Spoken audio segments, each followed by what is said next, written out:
In 1944, the Soviet Red Army launched an offensive that devastated Nazi Germany's Army Group Center.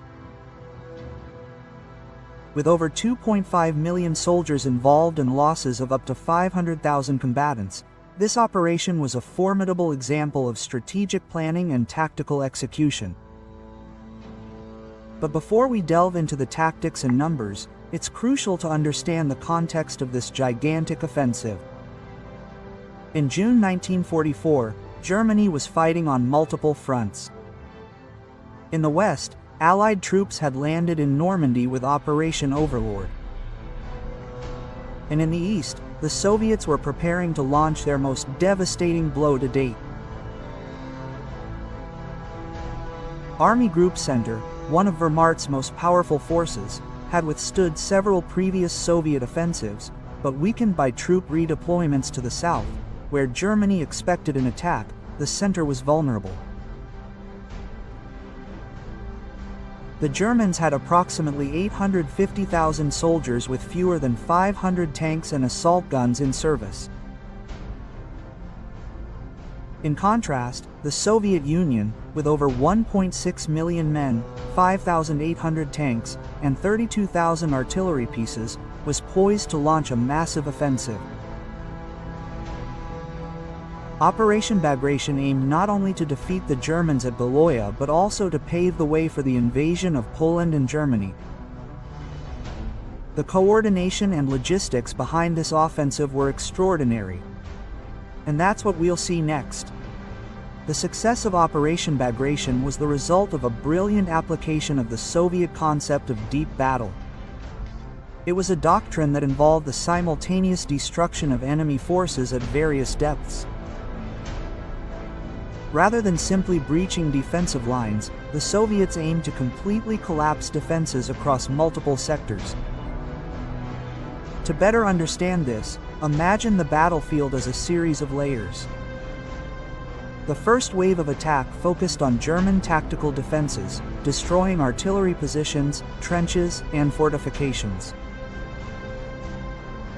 Once this first line was breached, the second wave, composed of mechanized forces, tanks, assault guns, and motorized infantry, penetrated deep into German positions, reaching logistical centers and cutting communication and supply lines. As you can imagine, this concept relied heavily on strong numerical superiority and mobility. The Red Army focused on attacking several points of the German line simultaneously, forcing the Germans to split up and fight on multiple fronts, which ultimately proved fatal for Army Group Center. Now for the numbers. On the German side, Army Group Center, led initially by Ernest Busch and later by Walter Model, had approximately 850,000 men, of which less than 500,000 were combat troops. They were equipped with 3,200 field guns and other artillery pieces, 495 tanks and assault guns, and 920 aircraft, of which only 600 were operational. The Germans were outnumbered and, perhaps more crucially, suffered from a lack of mobility. Most of their divisions were stationed in static positions, defending heavily fortified strategic areas such as Vitebsk, Orsha, Moglev, and Bobruisk.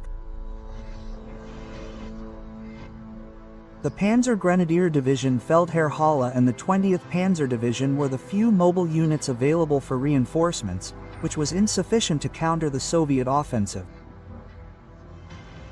And on the Soviet side, the firepower was overwhelming. The offensive involved approximately 1.67 million combatants, 32,000 artillery pieces, and over 5,800 tanks and assault guns. They also had overwhelming air superiority with nearly 7,800 aircraft, many of which were ready to provide direct support to troops on the ground. Furthermore, Soviet forces relied on several fronts, such as the 1st, 2nd, and 3rd Belarusian fronts, commanded by master military strategists such as Rokossovsky and Georg Zhukov.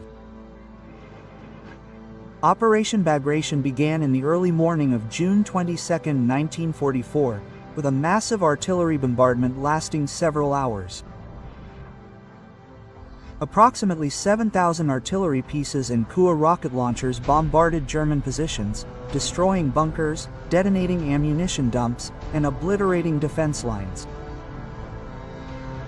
On the first day, Soviet forces managed to break through the German defenses on several fronts. In Vitebsk, the German 9th Corps was surrounded within days, and the city was captured by the Soviets on June 29. To the south, at Orsha, the German 78th Assault Division, a specially fortified unit, attempted to resist but was unable to halt the Soviet advance. In less than a week, Soviet armored forces had reached the river, cutting off the German lines of retreat. Soviet deep battle tactics were working perfectly.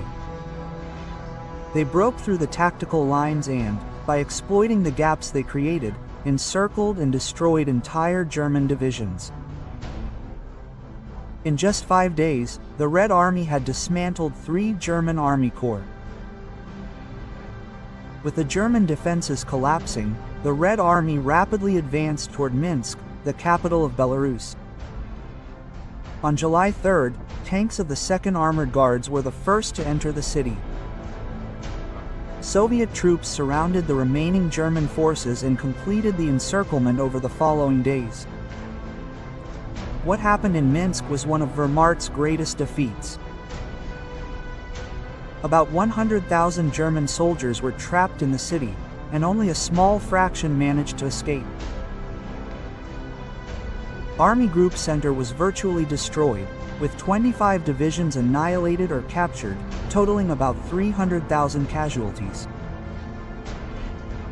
This was the greatest defeat Germany had suffered throughout the war. But beyond the Red Army's incredible operational prowess, another important reason for this German defeat was Adolf Hitler himself. In June 1944, Hitler and the German High Command made a fatal mistake. They underestimated the strength of the upcoming Soviet offensive. They believed the next major Soviet attack would be against the south, where Army Group North Ukraine, under Walter Model, was located. Based on this assumption, Hitler ordered the transfer of a large portion of the mobile forces, including 1/3 of the artillery and nearly 90% of the tanks, to the south. This decision left Army Group Center, which was defending Belarus, vulnerable to a massive attack. As Operation Bagration progressed and the German defenses began to crumble, generals in the field pleaded for permission to retreat. Generals like Hans Jordan and Kurt V. Tippelkirk, commanders at the front, knew their positions could not be held and repeatedly requested a withdrawal to more secure defensive lines, but Hitler always refused. He insisted that several cities be held at all costs, declaring the fortifications must be defended to the last man. Cities like Vitebsk, Orsha, and Moghilev became death traps for German soldiers, who were surrounded and destroyed by Soviet forces.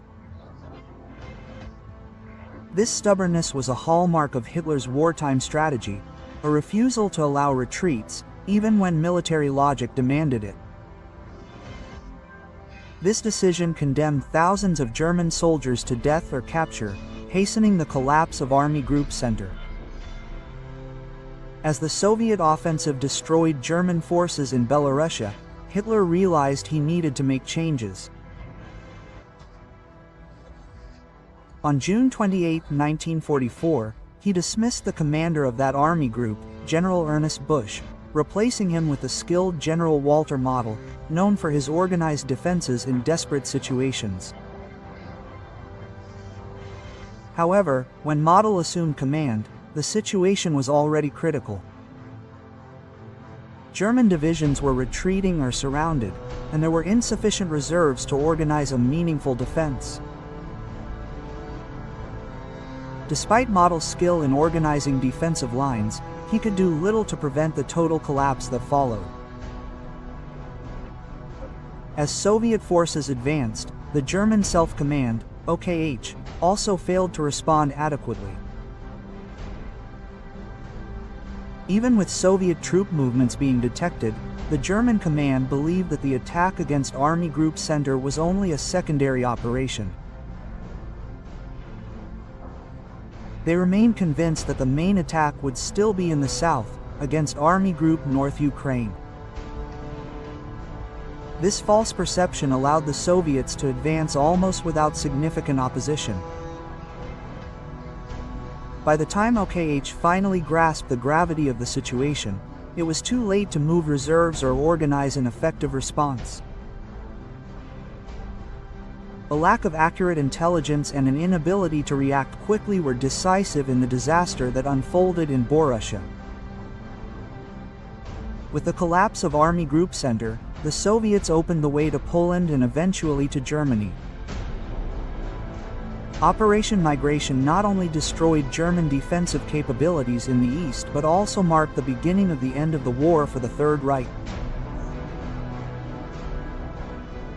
Hitler's inability to correctly assess the Soviet threat, his disastrous decisions to hold indefensible positions, and the Otto Command's slowness to react sealed the fate of the German forces in Belarus.